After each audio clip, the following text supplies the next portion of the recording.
Hello guys, welcome back to my new blog. તો આપણે આવી ગયા છીએ પાછો એક નવો બ્લોગ લઈને.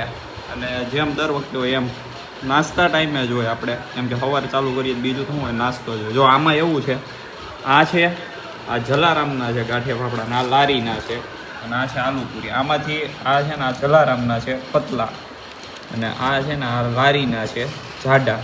કેમ કે ગાંઠિયા જલારામમાંથી નહોતા આવ્યા, ત્યાંથી ગાંઠિયા અને ફાફડા અને જલેબી બે વસ્તુ જ આવી હતી. તો પછી આ રીનુ માટે રીનું ગાંઠિયા ભાવે, તો એના માટે પછી હું બીજેથી આ ગાંઠિયા નહીં લઈને આવ્યો, એની યારે થોડાક ફાફડા લેતા આવ્યો. તો કાંઈ નહીં, આ બધું લઈ આવ્યો છું અત્યારે, અને હવે ખાઈ લઈએ આપણે, પછી મળીએ ખાઈ પી. ચાલુ કરો, બોલો. તો રીનુબેન આપણને કંઈક કહી છે અત્યારે. હું બનાવવાની છો?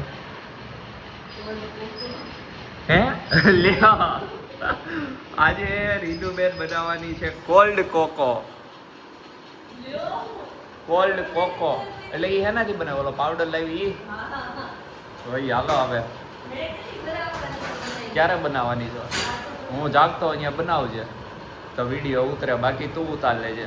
હું હુઈ ગયો ને પછી બધું બનાવે, એમાં વિડીયોમાં કંઈ હું બતાવી ન હું એને કહું છું તારે ઉતારી લેવાનો વિડીયો, તારી રીતે જે કરતી હોય ને એ બધું હું એડ કરી દઈશ વિડીયોમાં એમ. તો આજે હવે જોઈએ ક્યારે કોલ્ડ કોકો બનાવે છે. આજના બ્લોગમાં તે કાલની જેમ સરપ્રાઈઝ જ રહેવાની છે કે કોલ્ડ કોકો બનશે કે નહીં બને. કાંઈ નહીં, હાલો મળીએ હમણાં થોડી વાર. તો ગાઈસ આપણે મિક્સ કરી દીધું છે મસાલો બધું. આ જાડું થઈ ત્યાં સુધી રાહ જોવાની છે. જોઈએ કેવું બને છે, આપણે પહેલી વાર ટ્રાય કરીએ છીએ.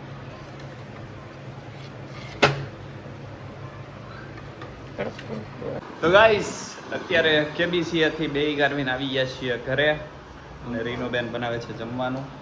અને જો આ કોલ્ડ કોકો બની ગયો છે ફાઇનલી. રીનુબેને બનાવી નાખ્યો, કીધું નથી કાંઈ, મને કોફી જેવો લાગે છે. એટલે આમાં કરવાનું શું હવે, ખાલી પી લેવાનું કે કાંઈ નાખવાનું આમાં? જો ગાઈસ આ રીનુબેને બનાવી નાખ્યું છે, એને તમને બતાવ્યું છે કેમ કે હું સૂતો હતો ત્યારે એને કંઈક વિડીયો બનાવતી હતી, એમાં જરીક બતાવ્યું છે. હવે જેવું બનાવે એવું એને આવડે ન આવડે વિડીયો બ્લોગિંગ કરતા એને બે નથી આવડતું. કોલ્ડ કોકોય નથી આવડતું, વિડીયો બનાવતા નથી આવડતું. બેયની ટ્રાય હતું આ પહેલી વાર બે વસ્તુનું. તો હમણાં હવે જમવા બેહું છું. જમવા ટાઈમે આપણે ટ્રાય કરીએ કેવું લાગે છે કેવું નહીં. કોલ્ડ કોકો બેને બનાવ્યું છે એ હે આપણે જમીને પી લઈએ એમ, થોડુંક ટ્રાય કરવા માટે અત્યારે. તો કાંઈ નહીં, હમણાં મળીએ જમવા ટાઈમે આપણે મળીએ. તો ગાઈસ જો જમવાનું થઈ ગયું છે આપણું, ભાખરી શાક.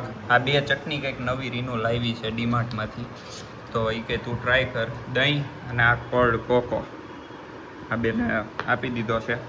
હવે આપણે જમી કાઢવી લઈએ અને મળીએ જમીન પછી. તો guys good morning day 2. Good morning તો હું હવે હા ગુડ મોર્નિંગ જ છે, હજી 12 નથી વાગ્યા, 11 વાગી ગયા છે. અને અત્યારે રીનુબેન ગયા છે ચોટામાં ખરીદી કરવા માટે. હું એને અત્યારે ચોટામાં મૂકીને આવું છું. ગરમી છે બહુ, એટલા માટે હું ત્યાં રોકાણો નથી. હું આવી ગયો ઘરે, અને જાતા બેન આપણા માટે મેગી બનાવતા ગયા છે, એટલે તૈયાર કરતી ગઈ છે. હવે ખાવાનું છે આપણે, કેમ થયું કેમ નહીં કંઈ ખબર નહીં. હવે આને જોયો હોય થઈ ગઈ કેલા લે. આ રીડું જોહે હવે કી જા ઢોળાઈ ગઈ, હજી તો થઈ તો ગઈ છે તૈયાર. ખાઈ લઈએ બીજું હું. આ જો અહીંયા વેરી દીધું છે, કાંઈ નહીં, હાલ ખાઈ લઈએ હવે. આ નૂડલ્સ અને આવું આ છે જ્યુસ. કેમ કે નૂડલ્સ છે થોડી સ્પાઇસી, થોડી બહુ નહીં. એટલે આરે આવડું આ છે શરબત, જ્યુસ શરબત જે કહો એ આપણે શરબત રાખીએ. તો શરબત રીનું ઘરે બનાવતી અત્યારે બનાવી લીધું છે, આપણે પાણી નાખીને ખાલી મિક્સ કરવાનું હોય. અને બસ હવે ખાઈ લઈએ આપણે, અને ખાઈ પીને પછી મળીએ. હમણાં રીનુબેન આવી જાય 2 કલાકમાં, 1-2 વાગે. તો કાંઈ નહીં, મળીએ હમણાં. તો ગાઈઝ રીનો ઘરે આ બપોરે પછી આવી ગઈ હતી. હું તો કાંઈ ગયો નહોતો, હું સૂઈ ગયો હતો. અને જીજુ મૂકી ગયા હતા ને એ એમ કહે છે કે 10-12 ફોન કર્યા હતા ને આવેલાય છે. મને કાંઈ ખબર નહોતી રે, ઊંઘમાં ફૂલ હતો. આપણે પ્લાનિંગ શું કર્યો હતો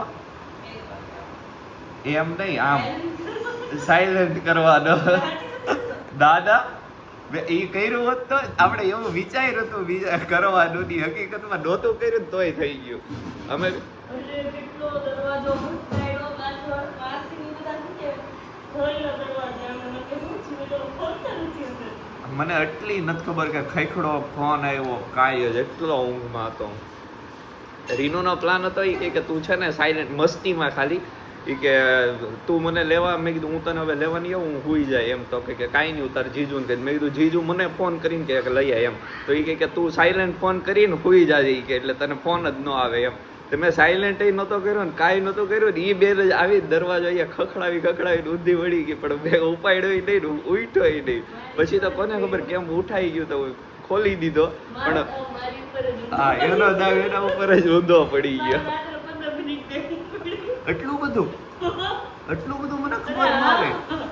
પહેલા મેં જો આવી રાત્રે બેઠી પેલા ફોન કર્યો કે તને આવી સીધો એટલે તેનો ઉપાડ્યો એટલે મેં પાછું સેજ ખટખટ એમ થઈ તો કઈ પછી ફોન ઉપર ફોન 15 મિનિટ ઓલું રેકોર્ડિંગ ને મેં હવે દરવાજો તો ખોલે એમ તને બધું દરવાજો જ ન ખોલે. પછી માસી હવે મેં ઓલા બે વાંચે છે માસી કે આ વાંચે તો છે પણ મેં હવે હું જોરથી ખખડાવી થોડુંક પછી આમ ધડામ એમ ખખડાવી. તો આજે પહેલી વાર મને ખબર ન રહી. બાકી મને ફોન આવે જરી કઈ ખખડાય ને એટલે તરત ખબર પડી જાય. નહીં એમ નહીં, આમ ફોન આવ્યો હોય કોકનો કોકે ખખડાય હોય તો કોઈ દિવસ એમ મોડું થયું ખોલવામાં એમ જાગવામાંથી આખે હું બંધ કરી દઉં અલાર્મ. પણ આમ પહેલી વાર આવું થયું. તો આવું બધું થયું. રીનુબેન બહાર બેઠા હતા અડધી કલાક જેવું અને હવે અત્યારે મારા માટે નાસ્તો કરે છે. ક્યાં ગઈ? એ હારી જ રહે એને કાંઈ ન થાય. ક્યાં છે? ખાઈ ગઈ બે. હા તો લાઈ. તો એ ફાઇનલી આવી ગઈ હતી ને આવું બધો ખેલ થઈ ગયો હતો બપોરે. અને મારા માટે જો આવું ગિફ્ટ લેતા આવી છે. આવું મને ગમે ને એટલા માટે. આ મારી પાસે પહેલાં હતું તો આ બગડી ગયું. આની પૂંછડીને બધું નોખું પડી ગયું હતું. આ નીકળી જાય છે એટલે તો હા તો એ જોઈ ગઈ ને મેં અહીંયા માર્કેટમાં ચોટામાં તો મારા માટે લેતા આવી છે. આપણે આપણી ગાડીમાં મૂકી દેવું હવે અને પાછું લગાડી દેવું. તો કાંઈ નહીં હવે નાસ્તો બાસ્તો કરી લઈએ અને મંદિરે જતા આવીએ. તો મળીએ પછી આપણે પાછા આવે થોડી વાર. વિડીયો મોકલી દેવાનો. તો ગાઈઝ અત્યારે મંદિરેથી આવીને ઘડીક નીચે ઓલો છોકરો છે નાનો શિવુ, ઓલી જેની એની બેન આવે છે અહીંયા, શું નામ એનું? વેદુ કે કંઈક એનો ભાઈ. એની યાર હું ફૂટબોલ રમતો હતો. કઈડા એવા ફૂટબોલ રમતો હતો. કાંઈ નહીં ઘડીક મજા આવતી હતી એટલે ખાલી આમનો મસ્ત અને જરીક રમી લીધું. મંદિરેથી આવતો હતો ને એકલો રમતો હતો. એની કોઈ રમતું નહોતું એટલે મેં કીધું હું રમી લઉં ઘડીક. તો ઘડીક રમાડ્યો ને પછી હવે આવી ગયો છું ઘરે.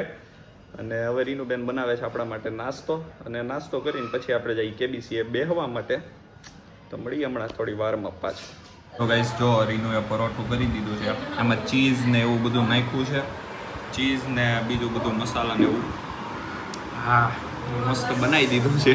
તો કાંઈ નહીં હવે આપણે ખાઈ લઈએ ને મળીએ પછી. તો ગાઈસ જમવાનું થઈ ગયું છે. પાલક પનીર, રોટલી અને છાશ. અહીં આપણે નામ તો પાલક પનીર દેવું પડે ને. પનીર ધોકેબાજ છે એટલે આમાં નથી અત્યારે. રીનું ચીઝ નાખીને એમાં અખતરા કરો. આ ચીઝ લાવી, ચીઝ નાખવાનું છે. કેવું થાય જોઈએ. પાલક ચીઝ. તો કાંઈ નહીં હાલો જમી લઈએ હવે. તો ગાઈઝ આ તો આપણો આજનો વ્લોગ. જો ગમ્યો હોય તો લાઈક શેર અને સબસ્ક્રાઈબ કરી દેજો. તો આપણે મળીએ પાછા આવા જ નવા વ્લોગમાં જલ્દી મળીએ.